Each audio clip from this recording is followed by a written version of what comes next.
ছেলে বাচ্চার মা না হলে আমি সত্যিই জানতে পারতাম না যে স্ক্রুড্রাইভার আর হাতুড়িরও কোনো সেট হয়, তাও আবার খেলনার। কি হয় জানেন, আসলান না সবসময় ওর বাবার স্ক্রুড্রাইভার হাতুড়ি এগুলো দিয়ে খেলতে চায়, আর এগুলো যদি ও দেখে কোনোভাবে ওইগুলো নিয়ে খুব কান্নাকাটি করে খেলার জন্য। তো প্রার্থনা আইডিয়া বার করছে যে ওকে স্ক্রুড্রাইভারের সেট কিনে দিতে, তাহলে নাকি ওইগুলো দেখে কান্নাকাটি করবে না। তো ওই দিন আমরা গেছিলাম খেলনার দোকানে, তো আজলান তো ওই সেট মানে সাইডে রেখে ও বাকি সব দেখে পাগল হয়ে গেছে, কোনটা রেখে কোনটা কিনবে। তো ওকে ওই সেট কিনে দেওয়া হয়েছে। আর এই হলো সেটের মধ্যে এগুলো ছিল টুলস, এটারে বলে করাত। কয়েকটা নাম আমি জানি, বাকিগুলোর নাম আমি জানি না। আমার হাতুড়ি মাস্টার সে এগুলো দিয়ে খেলা করবে আর কি।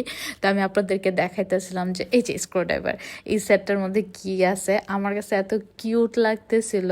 কই আমার একটা মাইয়া হয়তো বারবি ডল দিয়ে খেলতো, আর এখন আজলান এগুলো দিয়ে খেলতেছে। যাই হোক, আমার ছেলের জন্য সবাই দোয়া করবেন। আর আমার কাছে এই খেলনাগুলো এত কিউট লাগতেছিল। আপনাদের কাছে কিউট লাগে কিনা অবশ্যই কমেন্ট করে জানাবেন। এই যে আমার হাতুড়ি মাস্টারের হাতগুলা দেখেন, সেইগুলা দেখতেছে। এখানে নাট বল্টুও দেওয়া আছে, এই যে নাটটা আমি লাগাইতেছিলাম।